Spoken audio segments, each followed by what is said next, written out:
All right, we want to look at concavity and determining the concavity of given functions.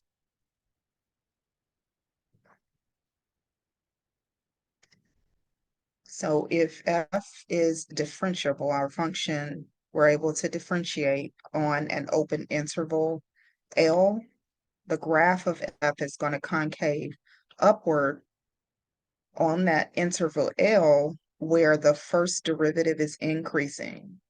And on that interval, you will see downward movement, you'll concave down when that interval L at that first derivative you see decrease.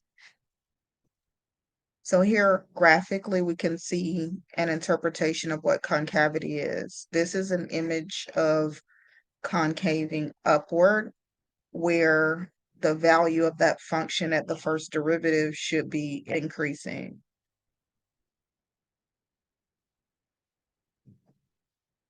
Here we see an image when the function concaves downward, where that first derivative is decreasing. So when we're given an open interval on which that graph of that function f concaves up or down, then the intervals of that first derivative should have either increasing behavior or decreasing behavior. Concaving downward here, concaving upward.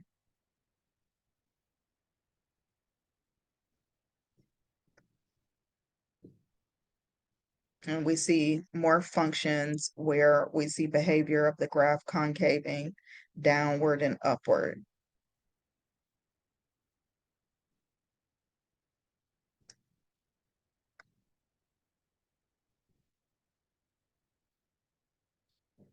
Now, if we're given function f and we perform our second derivative test, if that second derivative exists along that interval L and the second derivative, the value of some function x at that second derivative is greater than 0 for all of the x values within that interval, then that graph is going to concave upward. At some value x, when we evaluate the function at the second derivative and that value is less than 0 for all of the x within that interval, then the graph should concave downward. Example 1, we have this function e to the power of negative x squared over 2, and we want to determine whether the graph will concave upward or downward. So first we're going to observe if this function is a continuous function and does it exist on the real number line. So we'll find the first derivative. Our first derivative of e to the power of negative x squared over 2, we get negative x times e to the power of negative x squared over 2.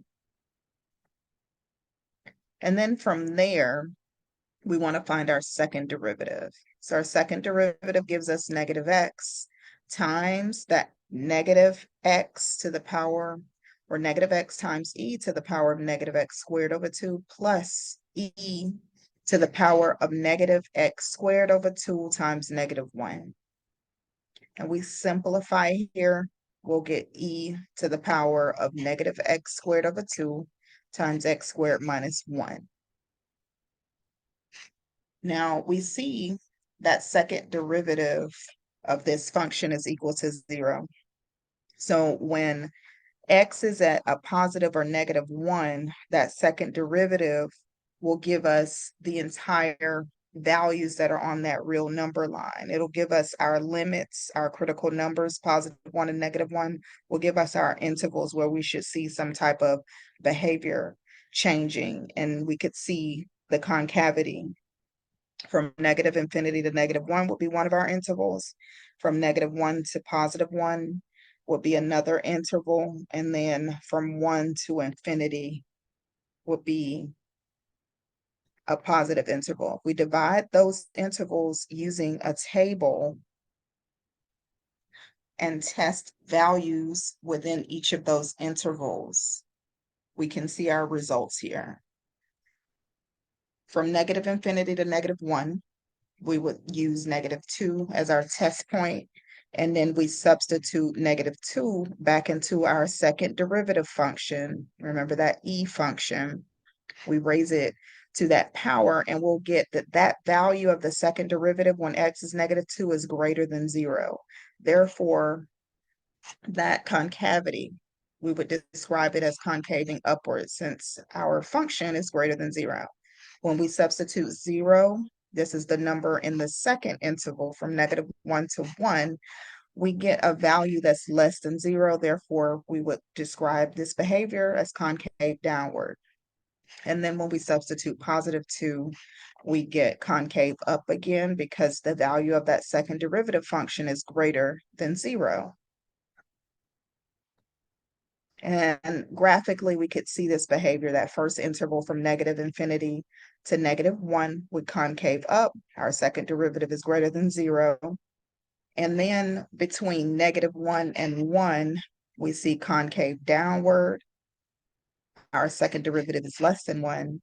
And then between 1 and infinity, that last interval, we concave down, or excuse me, concave upward again, because our second derivative is greater than 0.